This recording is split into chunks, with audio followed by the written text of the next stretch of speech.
show you share on the WhatsApp. Okay, so first question as the start is, एक ही प्रकार के परमाणु निम्न में से किसमें मिलता है? तो किसमें मिलता है? प्राकृतिक तत्व में मिलता है दोस्तों। किसमें मिलता है? प्राकृतिक तत्व में मिलता है। एक ही प्रकार के परमाणु निम्न में से किसमें मिलता है? प्राकृतिक तत्व में मिलता है। एक ही प्रकार के परमाणु निम्न में से किसमें मिलता है?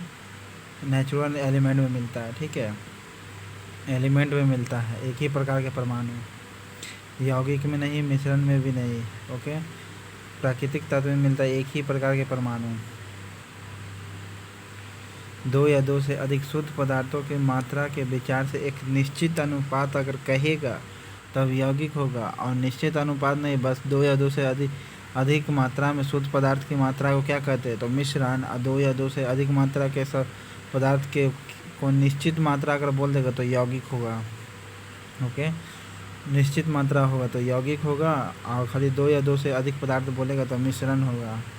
ओके, और शुद्ध पदार्थ कहाँ पाए जाते हैं? नेचुरल तत्व में। ओके, नेचुरल एलिमेंट में। दो या दो से अधिक पदार्थों को किसी भी अनुपात में मिला देने से बनता है क्या? किसी भी अनुपात बोला है, दो या दो से अधिक, तो मिश्रण हो सकता है, क्योंकि ये निश्चित अनुपात होता है यौगिक। और मिश्रण क्या होता है? कोई निश्चित अनुपात नहीं होता है। जैसे आपका इस्पात ले लीजिए।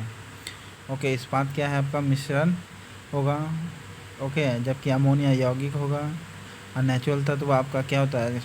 शुद्ध एक ही प्रकार के परमाणु पाए जाते हैं। नेचुरल तत्व में क्या होता है? एक ही प्रकार के परमाणु पाए जाते हैं। नेचुरल जो पदार्थ होता है उसमें एक ही प्रकार के परमाणु पाए जाते हैं। ऐसे तत्व जिनमें धातु और अधातु के गुण पाए जाते हैं क्या कहलाते हैं? धातु और अधातु दोनों के गुण पाए जाते हैं तो उपधातु कहलाते हैं। धातु व अधातु, मेटल एंड नॉन मेटल का दोनों गुण पाया जाता है तो उसे क्या कहते हैं? उपधातु। ओके, धातु व अधातु के गुण पाए जाते हैं उसे क्या कहते हैं? उपधातु। कौन सी धातु विद्युत के कुचालक है? धातु बोल रहा है। क्या बोल रहा है दोस्तों? धातु होगा।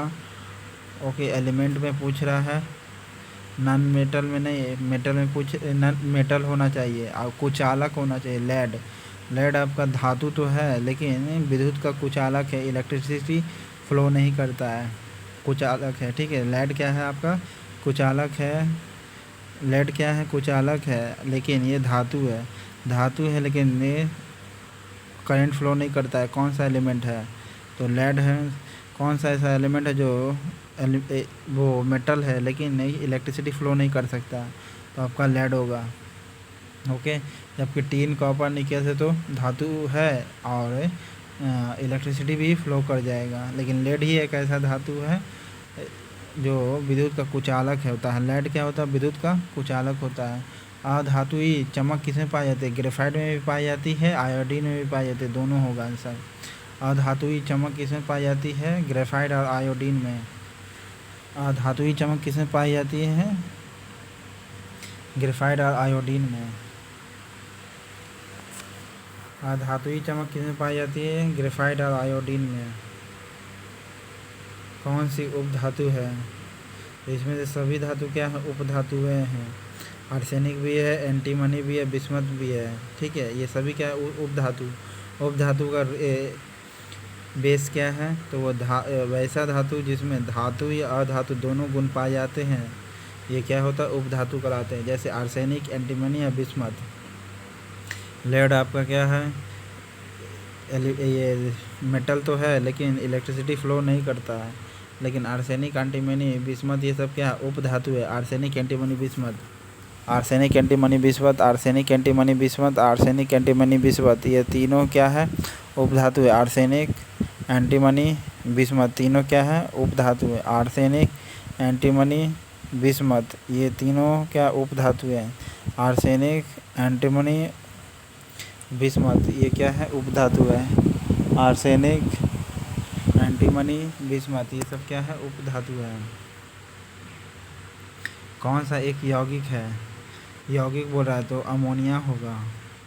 और यौगिक का कंडीशन क्या है? एक निश्चित मात्रा में होना चाहिए। ओके, और अमोनिया क्या है? निश्चित मात्रा में होता है, इसलिए क्या होगा? ये अमोनिया एक यौगिक होगा। ओके, वायु जबकि यौगिक नहीं है। ओके, पारा, लेड जिसे कहते हैं, ये जल एक यौगिक है। क्यों? क्योंकि इसमें रासायनिक बंधु, देखिए इसका बहुत ही क्लोज आंसर दिया। ठोस, द्रव, गैस तीनों रूप में पाया जाता है, पाया तो जाता है, लेकिन यौगिक कंडीशन बताना है। और यौगिक कंडीशन क्या है? एक फिक्स रहता है, दोनों जुड़ा रहता है, रासायनिक बंधों से जुड़े हुए रहते हैं। तो आपका आंसर कौन सबसे बढ़िया होगा? ये वाला। हाइड्रोजन ऑक्सीजन होते होते तो है, लेकिन क्या होते हैं ना, रासायनिक बंधों से जुड़े होते हैं, इसलिए यौगिक होते हैं। जल क्या होते हैं? रासायनिक बंधनों से जुड़े दो भिन्न तत्व होते हैं। रासायनिक बंधनों से जुड़े दो भिन्न तत्व, तो रासायनिक बंधनों से जुड़े जो भिन्न तत्व होते हैं, इसलिए यौगिक कहलाते हैं। तो आपका सुइटेबल आंसर होगा रासायनिक बंधनों से जुड़े दो भिन्न तत्व यौगिक कहलाएंगे। हीरा, हीरा आपका क्या कार्बन का अपरूप है, संगमरमर कैल्शियम है, रेत आपका बालू है, मानिक की क्या है? ये अल्मुनियम है। मानिक की क्या है? अल्मुनियम है। मानिक की क्या है? अल्मुनियम है। रेत क्या हो गया आपका? बालू हो गया। ओके, रेत क्या हो गया आपका? सिलिकॉन हो गया। रेत क्या हो गया? सिलिकॉन हो गया। संगमरमर कैल्शियम हो गया। हीरा कार्बन हो गया। तो आपका आंसर क्या हो गया? देखिए हीरा कार्बन तो ए का 4 हो जाएगा, संगमरमर कैल्शियम है तो बी का 1 हो जाएगा। तो आपका ये आंसर हो जाएगा।